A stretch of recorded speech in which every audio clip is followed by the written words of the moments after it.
Okay. Okay. All right. Well, here we go. So, as I said, the topic today is strong cities. We're going to kind of hop right into it with questions that you've submitted. One of the things I find interesting, Chuck, and I'll just kind of start with this.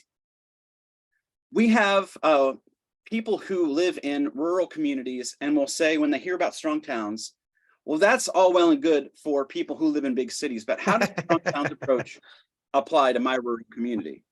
We also have people who live in cities who will say, okay, well, that's all well and good for Chuck and Brainerd and small towns, but how does it Mhm. apply to where I live? So to kind of get the discussion going, it's kind of a two-part question. First, does the strong towns approach apply to communities of all different sizes? And the second part to that is, why do you think that we sometimes have trouble seeing our own community in the strong towns approach? It is such a good and urgent question because it's one that we get all the time. Strong towns is only about small places. Strong towns is only about big cities. And it is one of these things where people struggle to see their own place. I feel like part of that is a human psychology hangup. Part of it is just, when we think about our place, um, we can think of all the nuance, and when we think about someplace else, we kind of see it more clearly or more simplistically. I used to do a bit in one of my talks where I would show a complete street from Lawton, Oklahoma. And poor Lawton, I would just pick on them. They went and did this streetscape project. And the reality is that someone from Lawton had gone to some other city and seen that they had nice streetlights and a nice streetscape. And they came back and said, we need nice streetlights, a nice streetscape. Um, the people in Lawton could tell you all the reasons why it worked when clearly it didn't work. And they could tell you all the reasons why, if you talk to a different group, it didn't work. They got the nuance about their place, but they couldn't, they could only see like the simplicity of the other places. And I do think that that is like a natural human tendency. We look at the other place and we see the things we want to see, and we can kind of nuance out what we don't want to. And I think the Strong Towns message starts with a certain challenge to people and certain challenge to people's kind of core disposition. If I could simplify it down, just in terms of like American politics, I think that we tend to challenge conservative people who want to discount cities and want to believe in the primacy of the automobile, and they want to believe that their choices of where to live and how to live represent a market choice. I think we tend to challenge progressive people in the idea that top-down action is the only way to solve problems, or that we should centralize decision-making or centralize our action. So often what we get is when people approach strong towns, if they like the message and they're kind of, in a sense, open to exploring these ideas, they will, they will go through a process of kind of evaluating themselves and their own inner thoughts. But if they have that kind of, and I'm going to say, I feel like it's a natural human reaction to say, the easiest skepticism to throw out to kind of block the path for your own intellectual exploration is the one you raised at the top. This doesn't apply to me. This clearly, like, all these images are of small towns, so I live in a big city, it doesn't apply to me. Or clearly, when I go on the website, I see big cities and I live in a small town and it doesn't apply to me. And when I hear people say that, what I'm hearing is them putting up their own intellectual roadblock to keep from having, or to prevent themselves from, in a sense, exploring challenging ideas more deeply. Because there's nothing, I mean, if you hang out here for any bit of time, we have people here who are talking. I mean, Asha's from Philadelphia. She writes about Philadelphia all the time. I'm from a small town. I write about small towns all the time. You can't hang out here very long without seeing something that resembles the place you live in. Would you would you say the same thing about folks who live in the suburbs? I think with some of the feedback that we get is not, does strong towns apply here, but is my town too far gone for the strong towns approach? Yeah. And in a lot of ways, I feel like that is it's a more legitimate critique than I would have given it 10 years ago. And I say that because I do, 10 years ago, when I approached these issues, it was primarily a math problem for me, right? I mean, I've come out of a decade and a half of engineering consulting, planning consulting, working with cities on projects.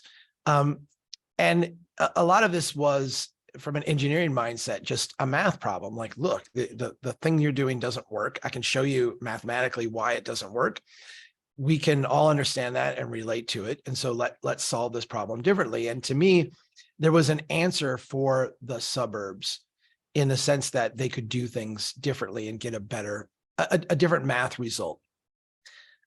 I've come to accept a lot of the kind of human cultural overlay to that and recognize that a lot of what the suburbs sell and a lot of what the suburbs promise is not clean math. It's a lifestyle choice. It is a certain way of being, and people identify that in multiple dimensions. And so it's one thing to, in a sense, go to these places and say, look, here's what would need to be done to solve the math problem. It's another thing to go to them and say, here's what that would require from you to culturally accept or to be willing to consider and change. And I'm not saying that that is impossible, but the reality is that the people in the suburbs who make that leap leave the suburbs. Like they don't live there. They're like, okay, I get it now. I get why this math problem won't work. I see why this is not going to work out. I am actually going to depart and leave because the gap between where we're at and what needs to happen is just too big. So I do feel like if you come to strong towns and you're like, I love the suburbs. I love living here. I want to continue with this. This is something that is embedded in me. You're probably going to struggle to see a real clear and easy path forward. I won't say we turn our back on you. And I won't say that every suburb is irredeemable. But I look at like where my brother lives, which is a third ring suburb of the Twin Cities metropolitan area. It is big box stores, gas stations, strip malls, and suburban tract housing. For that city to become a strong town would be such a Frankenstein level of change to their DNA that I just don't, I have a hard time grasping how you get there. And for me, those places have become whatever the opposite of low-hanging fruit would be, like the outlier. I wrote about them in my book as I think ultimately they wind up going away. In much the way that we walked away from inner cities in the 50s and 60s, I think we ultimately walk away from those kind of places. Yeah, that's a hard word, but but Yeah, my brother reads everything we write and loves it and thinks that it's really great. So I keep an open mind and an open heart too.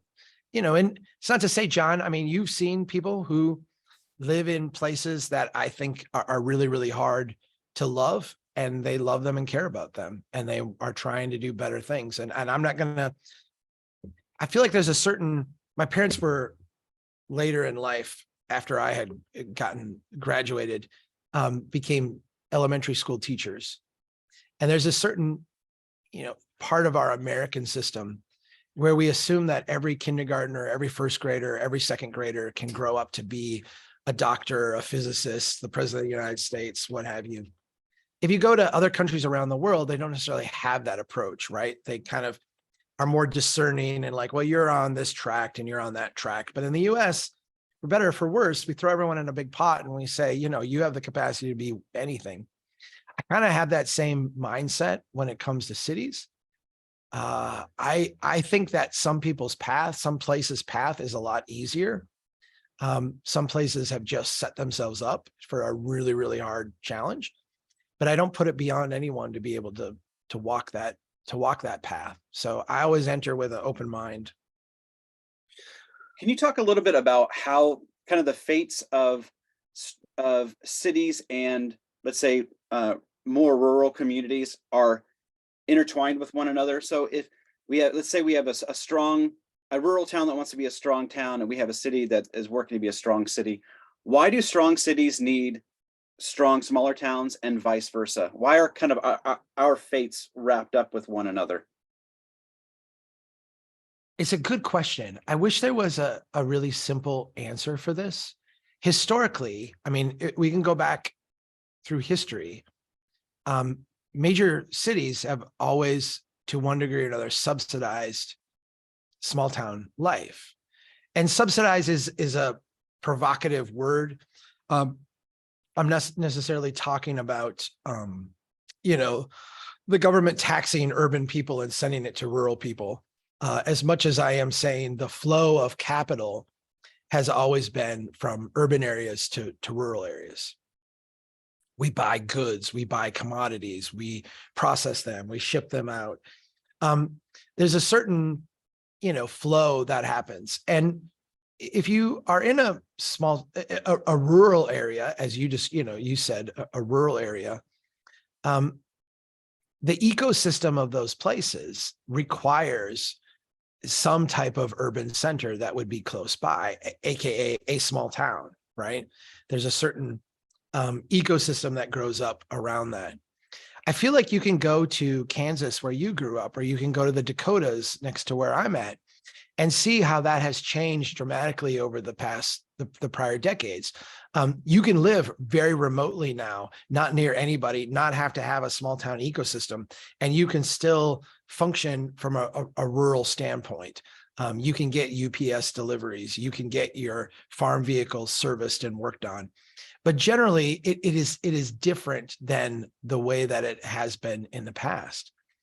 I look at most,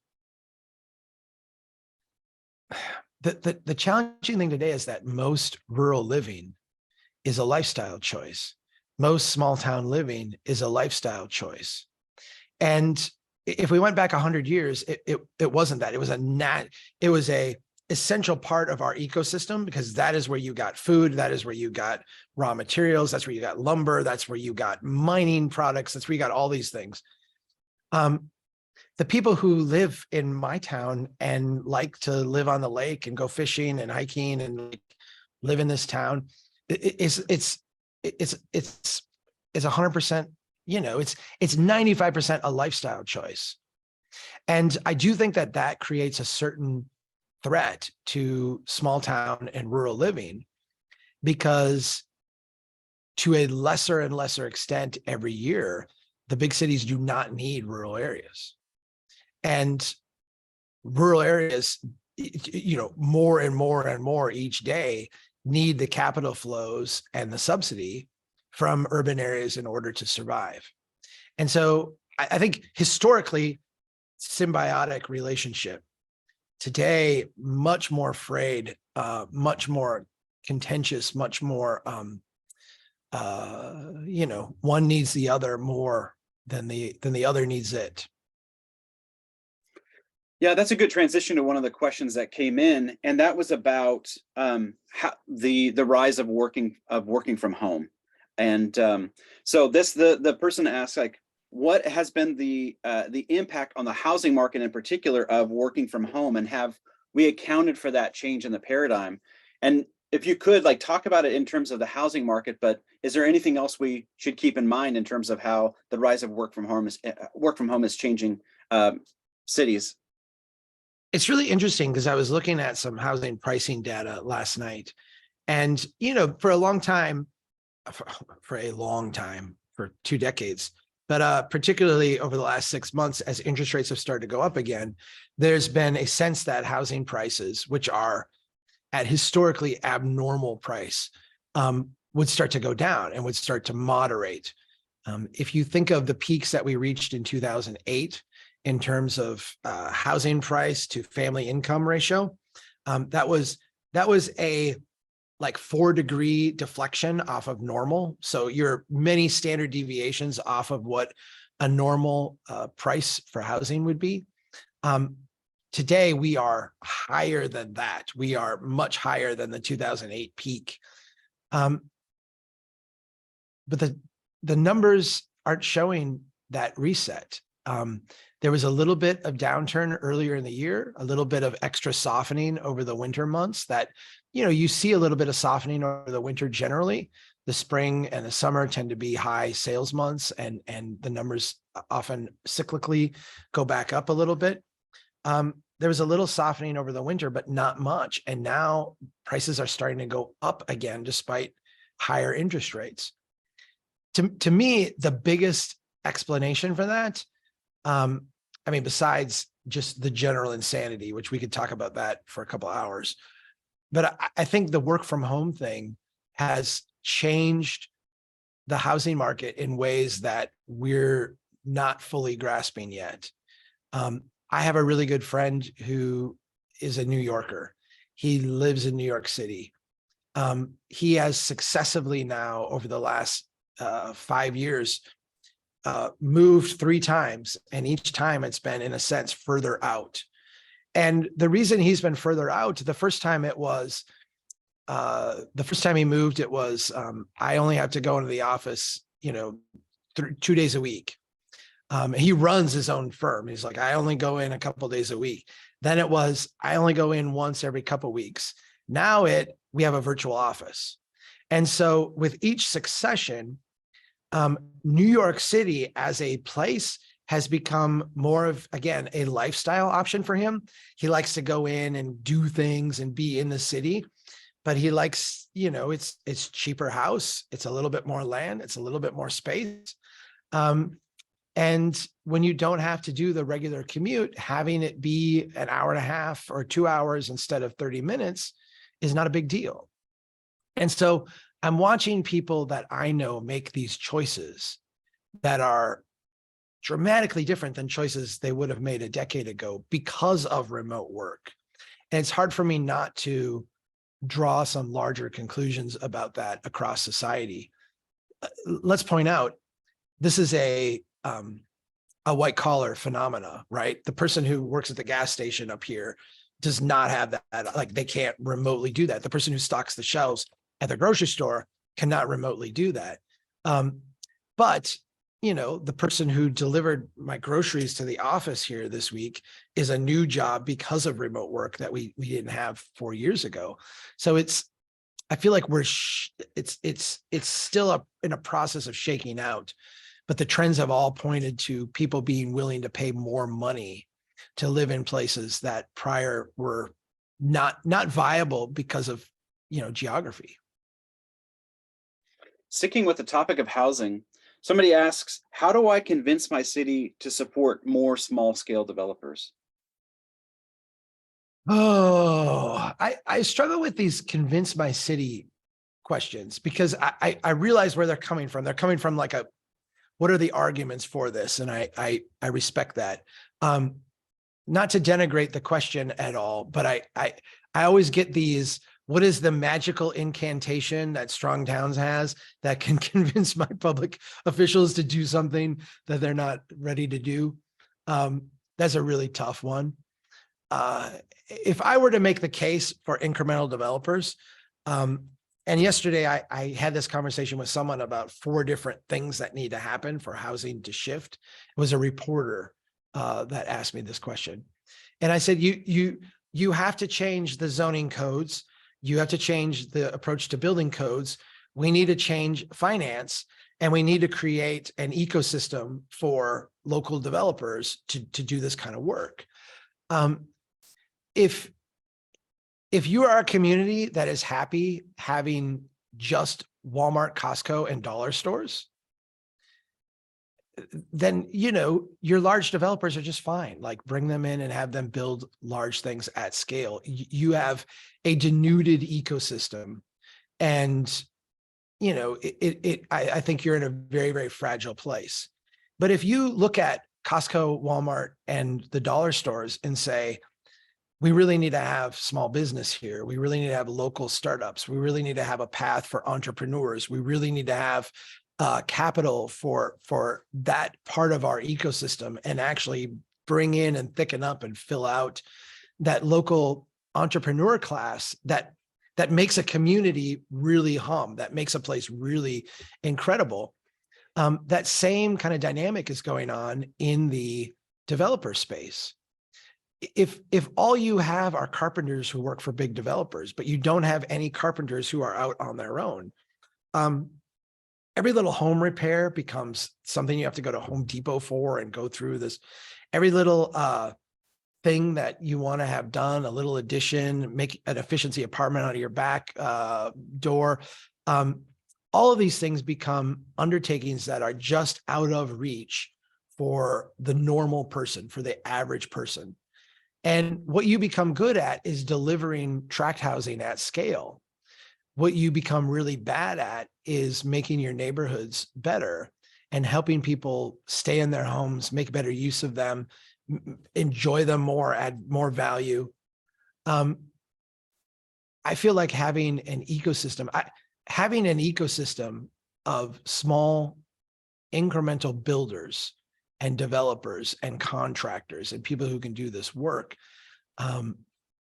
is absolutely essential for any place that wants to be on a path of thickening up and maturing their existing neighborhoods. Otherwise, there's just nobody to do the work, John. Yeah. Nathan asks a question, and Nathan from Calgary asked a question that I'm pretty sure we talked about this a little bit at our staff retreat last week in Milwaukee. And it's another housing upzoning question. He says, would the Houston approach, letting some neighborhoods opt out of redevelopment by using private caveats that need to be renewed every generation, count as a strong towns approach because it's the next step that is possible, even if it's not the next increment everywhere? Nathan says that he says, I prefer the Minneapolis approach of allowing the next increment everywhere, but worried that it may take longer because it would force us to fight for years with the most politically connected residents. I'm with Nathan. I feel like I have both of those gut reactions. There's a big push right now among some to create housing co-ops, and I know Norm, our colleague, is working on one of those. And I love Norm, and I appreciate the thoughtfulness behind that initiative. I always get a little bit. It triggers the part of my brain that says I'm against stagnation when we start to encumber developments with homeowners associations, overly burdensome restrictions, cooperative agreements that go on indefinitely. You take away the dynamism of a place, and that dynamism is the hallmark of what ultimately makes the place strong and successful. The ability to adapt and change and respond to stresses and opportunities. So if you made me choose the Houston approach or the Minneapolis approach, there's a lot I like about the Houston approach. The part that was highlighted is not the part I like. There's a lot I don't like about the Minneapolis approach, but the idea that, there's little regulatory barrier from doing the next increment from a zoning standpoint is really helpful. I do think that, yeah, Andrew. Would you mind if I added 2 cents on this one? Go ahead. And then I'm going to talk about adaptive code just briefly. Okay. I worked in urban planning in Houston for quite a while, and I would say the Houston approach actually should maybe be better understood as the ability of a neighborhood to opt out of citywide things. And it lets you do something like the Minneapolis approach of saying, we're going to have this citywide thing, but if some neighborhood really, really hates it and wants to get their small cluster of the city to be opted out, that they kind of can, and therefore they can be neutralized as political opposition. So just that flavor of, I don't think you're necessarily having to pick between either or. It's more just understanding that Houston allows some neighborhoods to have some degree of autonomy and some degree of, and sometimes the most common thing they do in Houston is opt into historic preservation requirements, because Houston's pretty permissive. So sort of saying this one neighborhood gets to be really OCD while the rest is very permissive is that's kind of facilitates a lot of political problem solving in Houston. But I think that, to me, the general strength of that approach is just saying that, like, a lot of times there's 1% of the population that represents 95% of the opposition. And if you can somehow neutralize those people politically, like, that makes more things possible. So that doesn't say like what you should do, but it's just like a kind of a political reality thing that allows sometimes change to happen that would otherwise be impossible. So let me ask you this, Andrew. Let me build on that for a sec, because I feel like this is one of the things in the adaptive code that we have talked about internally is the mechanism for getting that approved broadly would be neighborhood opt-in. But in that sense, you're not opting into, and let me say this in the most pejorative way. With the adaptive code, you're not opting into NIMBY, like we're opting into historic preservation because we want nothing to change. We're opting into a thing that allows us to mature and thicken up instead of having to make that a citywide change. Is that if that's Houston, like I'm all about Houston, right?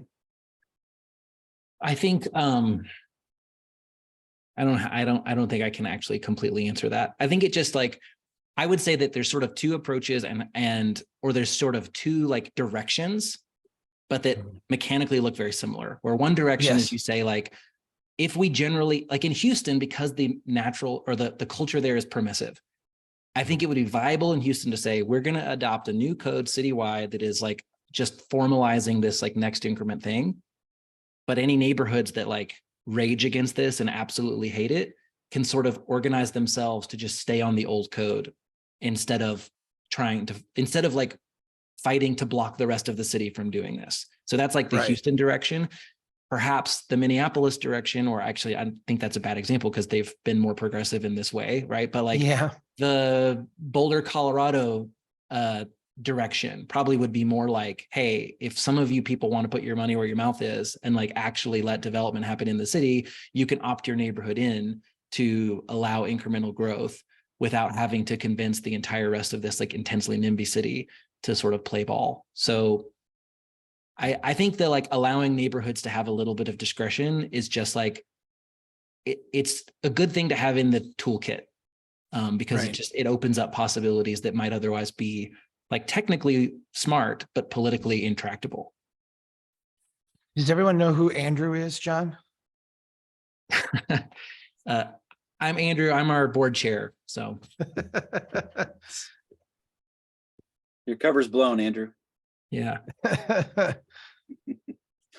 Andrew has been here longer than anybody else. He is here at the very early days of this whole project and been instrumental in every aspect of it. Andrew, you see my I found a new spring use for hand warmers. Nice. When you have a sore back, you can just take the hand warmer and put it on your sore back. And then when you're getting, I turn 50 next month, and I think maybe this is my new spring use for hand warmers when I've been out working. Well, very practical. Go ahead, John. Sorry. No, that's all good. Your comfort is important. And thanks. So let's stick with let's stay on the topic of codes, because somebody asked. I'll reframe the question a little bit, but I think they'll still get the answer. Like, for folks who are local advocates but maybe aren't professional planners, maybe don't work in the built environment, how can they find folks who can help them interpret the municipal code to understand like how this code is underlying how the city is being built, with the hope of revising that code someday, like being a part of advocating for revising it with some of the changes that you're talking about? Was there a question in there? I feel like I'm the wrong person to ask, right? Andrew, back me up here or argue with me. I feel like the zoning code is one of those things that if a normal person with normal human aptitude sat down and read it, they would understand 95% of it, maybe more. And the little part that they didn't, jump on the Strong Downs, Facebook group or the Action Lab and ask the question and we'll explain it to you. Someone will. I realize that like I've lived this for a decade and a half and it seems very easy to me, but it's never felt like deep rocket science, right? I do think it's mostly that I would describe it more like this. It is the kind of thing that has a lot of jargon in it. And so the first time you read it, you need a dictionary with you. But like they generally do have an index of terms in there. So you're like doing a lot of cross-referencing and you're like, what the heck is this term? What the heck is that term? And after you've done that a bit and you start to be able to remember the like labels, then it starts to be easy to read. Now, the thing that's very dependent on location is that some of the requirements are, in my opinion, very overly complicated.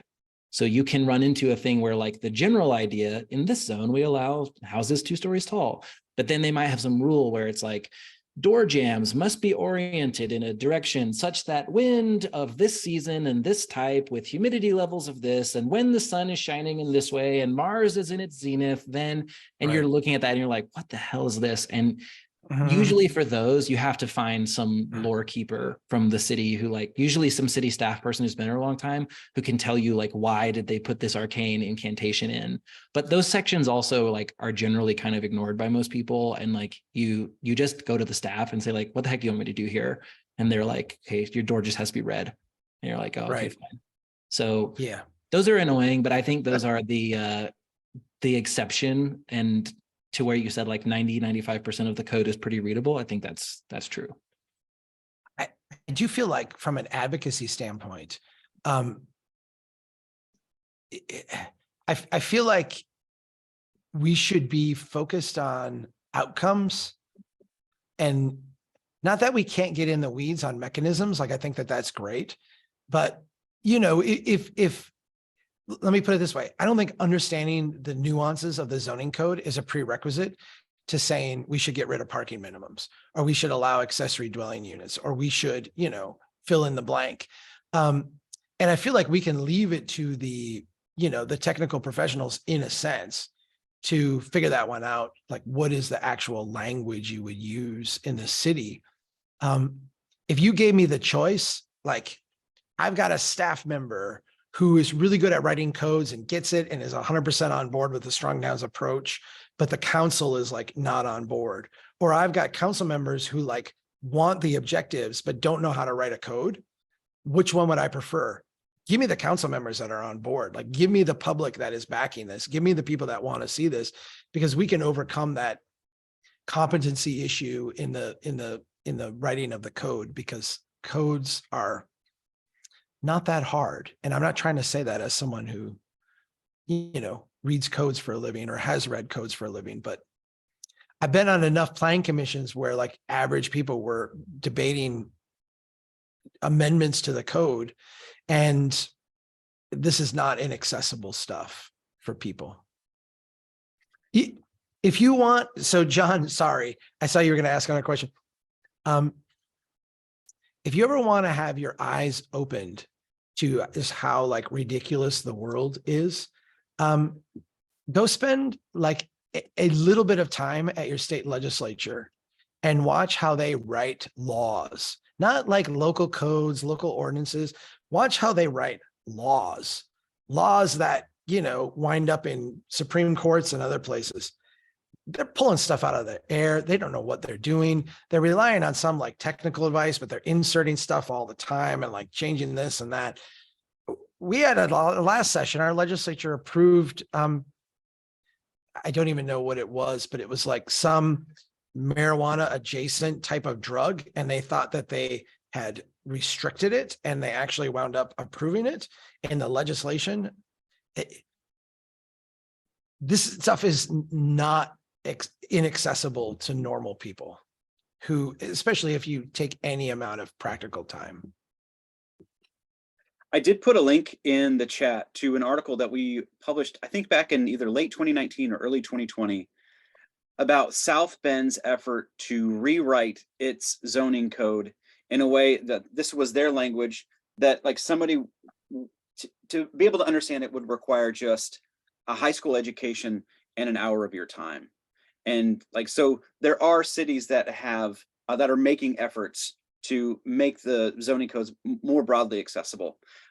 We have an initiative. One of our 5 priority campaigns is about we call it transparent local accounting, and we think that it's just as at least as important that cities are making their budgets broadly accessible, broadly understandable, as their zoning codes as well. This is Local accounting, John, is hard. It's like designed to be opaque, right? Like it is not the people who do the budgets, and no disrespect to them, don't often know what is in it. I mean, these are very opaque documents. So zoning codes, ridiculously simple by comparison. Well, let's talk a little bit about transportation. One of the questions that came in was about the street road interface. Like, how should the street road interface be designed? Is the Netherlands 3-tier system, like Jason talks about in Not Just Bikes, is that a good model for the US and Canada? I have said a number of times that I feel like this is the body of work that the next generation needs to develop. That we don't have this set of knowledge and insights on how to do this well in this country. And let me be clear about what we're talking about here. You have a road where you are going over 40 miles an hour. You're driving at lethal speeds. It is designed for 50, 60 mile an hour speeds. You have a street where you are going under 20 miles an hour, where it's designed for very slow speeds, lots of complexity, lots of human interactions. You have those two things. How do you transition from one to the other? I think we all understand just in our brains how you would go from the street to the road. A merging lane, acceleration lane, something like that. Like that transition makes some sense to us. But it's the other one that engineers, quite frankly, don't know how to do. Like they don't understand how to do this. And the way we do it today, if you look at we were just looking at the next crash analysis session that's going to be this week. We were looking at the intersection. It's in Meridian, Idaho.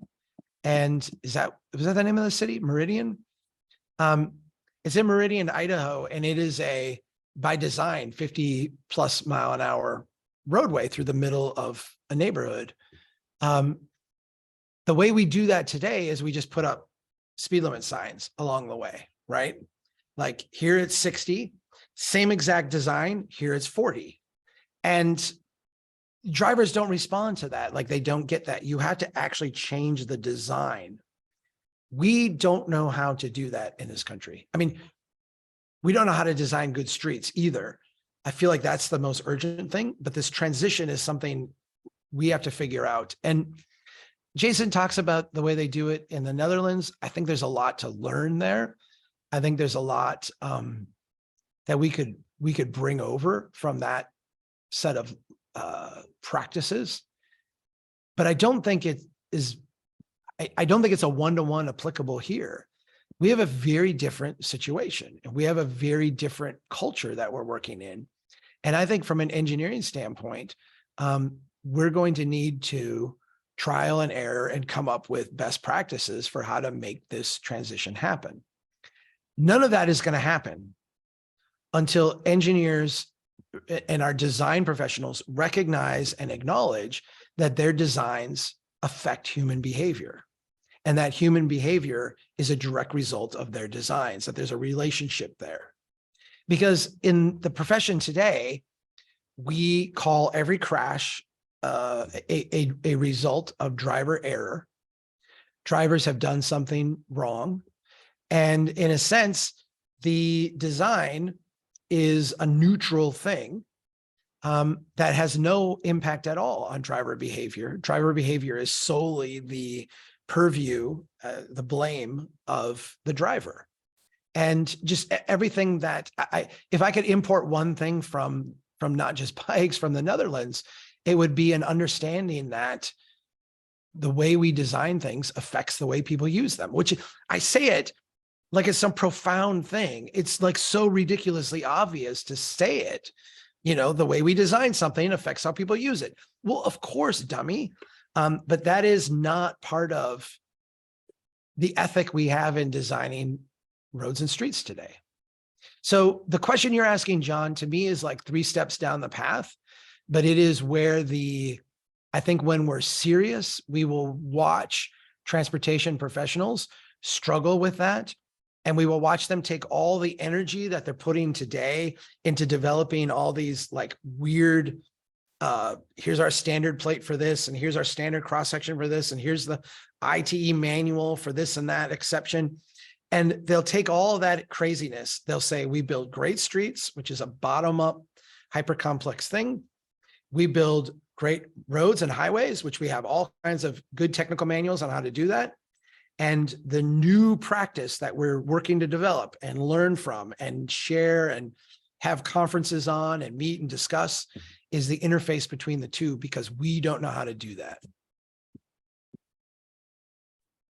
So for local advocates who want to help advocate for, help build safer and more productive streets, obviously that's one of our priority campaigns, but especially in a neglected city downtown, a downtown that has seen a lot of disinvestment over the time. It has so much potential, but it needs some love. It needs some work. Like, where should local advocates begin to help incubate stronger streetscapes in their cities, especially in that downtown core?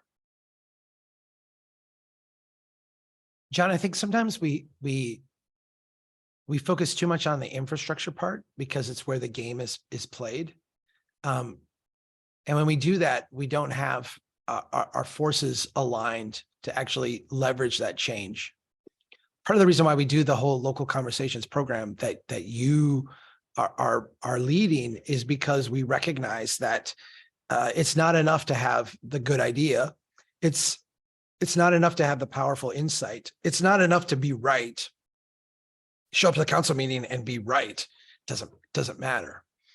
You need to show up with people. You need to be able to influence people. You need to be able to change people's hearts. You need to be able to mobilize on the ground enough momentum, enough inertia to overcome the natural human reaction to change. If I said, I really want to affect the downtown streets in my town, where do I start? The first thing I do is I start by being present in those places. I am going to myself have a foot level understanding of the nuances of that place. I'm going to meet the people who own businesses along it. I'm going to meet the people who, live along it. And I'm for sure going to try to go out of my way to meet the people who bike and walk in that space. The second step then is I want to observe, and this goes right to the Strong Towns 4-step approach. I am going to observe where people are having a hard time using this space. Where does the business owner have a difficult time getting their patrons into their business? Where does the person on foot have a difficult time crossing? Where does the person biking feel unsafe in this corridor as they're using it? And I try to surface these struggles. At the same time, I'm trying to build and connect awareness amongst the people in that space that they have a shared struggle. And the shared struggle is like the misdesign of this place. I think only then can you really start to have a powerful conversation, an influential conversation with people who can make decisions. And if it's the main streets of your town, it's probably not just a matter of getting a city council on board. It probably involves getting a regional entity or the state DOT or someone else in the room to have these conversations. And you're not going to do that as a citizen. You're only going to do that as a coalition of people with public officials on board and very clear examples of harm and threat that you can point to that will motivate people to do stuff. Let me just make one other statement. The crash analysis studio that we are working on, we're going to do our 4th session or 5th session here this week.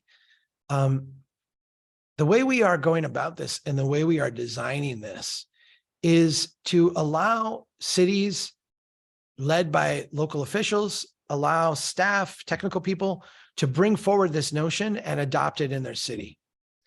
But we anticipate there's going to be a lot of resistance to that, because the first thing you're doing in a crash analysis studio is acknowledging that you and your design have a role to play in the crash that occurred. And so part of what we're doing is organizing this thing so that people within our local conversations, people that are members, people that are connected to our movement, can do this themselves and, in a sense, force the issue.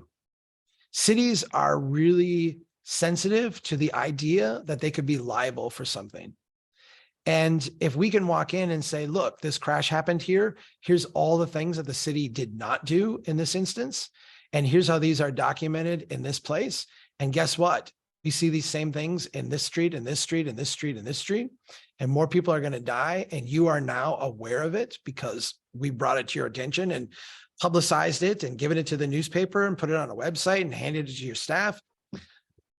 People at City Hall will understand that the next time someone goes out and is killed, that you've just given the attorney who's going to bring the lawsuit against the city their exhibit A, B, C, D, and E, that you were on notice that this is, and you decided to take no action. So the subversive part of the crash analysis studio is that we can force some of these conversations to take place where the institutions themselves are reluctant to have them. Absolutely. Yep. And real quick on the 4-step approach, just as a reminder, like step 1 is to humbly observe where people around you are struggling. Step 2 is to identify the next smallest thing you can do in order to address that struggle. Step 3 is to do that thing and to do it right now. And step 4 is to repeat. Go back to step 1 and do that again and again and again. Not only then are you addressing the needs of people, like the real world needs of people on the ground, rather than abstract needs of kind of, I don't know, dreamed up in a lab or kind of discerned in an office somewhere. But something we talk about is like, you're actually building a culture. You're building a culture of like, we can influence this, we can fix this. You're building a culture of care. And when I think about that from the perspective of building, you know, a better downtown, you're building a culture of your downtown over time. We have just 7 minutes left. I want to get through 2 questions, I hope, and then I'll go quick, John. What's that? I'll go quick. Okay. And then we can talk about others that have been submitted. I can kind of lead a discussion around that in the after hours. One of them is on topic, especially with local advocacy. The second one I just think is really fun. So here's the first question that somebody put in the chat. How do I navigate the, I think this was Kleber, and I hope I'm pronouncing your name right. How do I navigate the Strong Towns approach when it's not the only movement in town? One interesting reaction I get when I invited someone to the group was a sarcastic, great, another group to join, another Discord to follow. I get the sense that there are a lot of cooks in town, maybe it's a temporary thing, but I do worry that my local conversation will end up trying to reinvent the wheel. Don't reinvent the wheel. Don't reinvent the wheel. Go and, let me put it this way. We don't have to have hundreds of Strong Towns local conversations. We have to have hundreds of places that are doing things. And so if you can take Strong Towns insights and ethics and approach and, nuance to those other groups and be part of that, do that. If you can't, if they're just not there, like if they can't do it, and sometimes they can't, sometimes other groups can't, then take the people that you can, do what you can with what you can, and try to find ways to be friends with everybody. The most effective groups that I have seen around the country are friends with everybody. And by everybody, I mean, they are friends with the Republicans and the Democrats. They're friends with the pro car and the anti-car. They're friends with the walkable people, bikeable people. They're friends with they're friends with everybody. And that doesn't mean you agree with everybody on everything, but it does mean that at the local level, you take that extra step to be friendly and find places of common agreement and common working together. And when you disagree with a smile and a handshake and say, I understand your, I just did the avatar Navi thing. Like, I see you, I understand like where you're at. We disagree on this, but we can work together on other things. Working for change from a Strong Towns perspective is a full contact activity, but not a full contact activity where it's a brute force thing. We're here for the long term. We have to find a way to work together with everybody. So if there's a group in your community that's doing great things, find the 1 or 2 people that are really into Strong Towns, meet on the side, do your thing. Don't try to make everybody come over and join you, but go and be part of them when they're doing things that you can really support and be a difference maker there. And, sure, share some things, say, hey, maybe this isn't all that great. Maybe we should rethink this and that. Our mission from day one has been to go away as an organization, as a movement.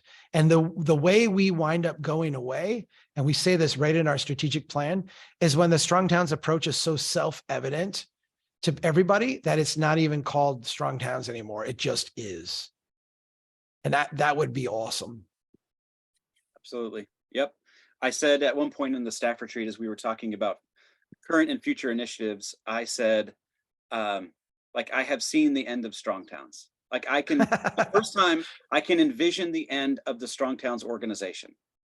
It's years away. It's probably decades away. But honestly, I think there are a number of things that we as an organization and you as the movement are doing and working on in your communities that I can finally envision a time where we as an organization are no longer needed. Yeah, that's just we've me. I'm not putting that succeeded. on anybody else on the staff. But speaking of staff, this is the last fun question. And I don't know if it's a good ender question, but I just thought it made me smile when I read it. Chuck, does anyone on the Strong Towns team play devil's advocate or challenge some of the key theories and facts that Strong Towns shares? How would you answer that, John? Well, I would say that we are all passionate about the Strong Towns approach, but being on staff at Strong Towns, I would say, is being part of a vigorous conversation. Not about theories, but also about implementation. It is a great conversation.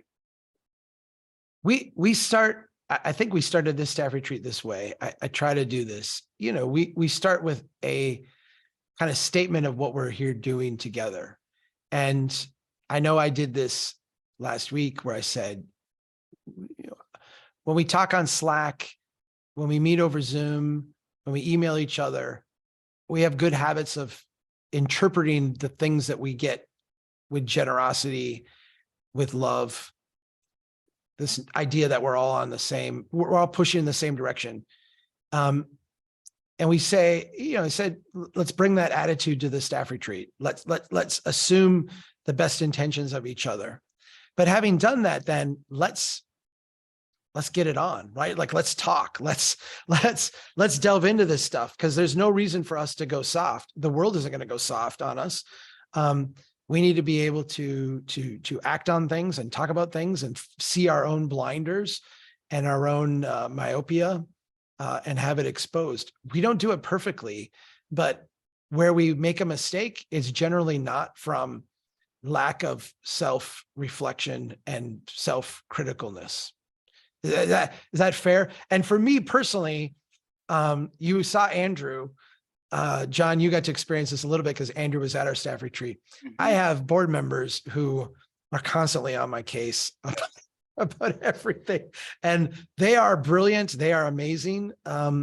They have helped me avoid lots and lots of missteps. And I feel like, in our staff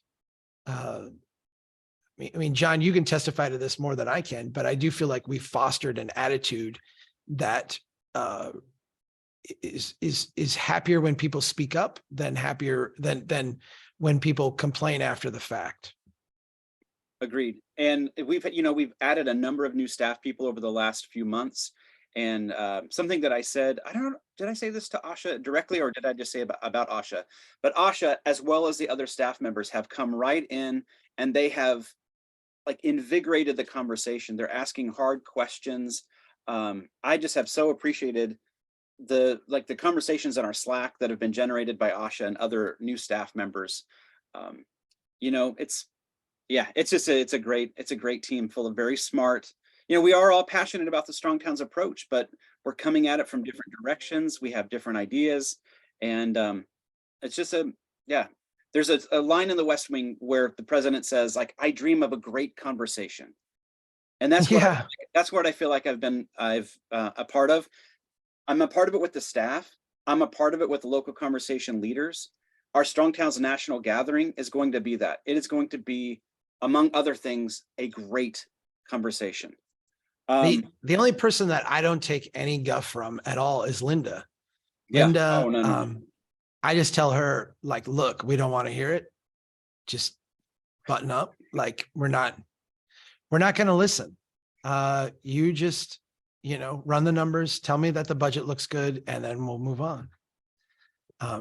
That's definitely not the case. I think she may be on this call.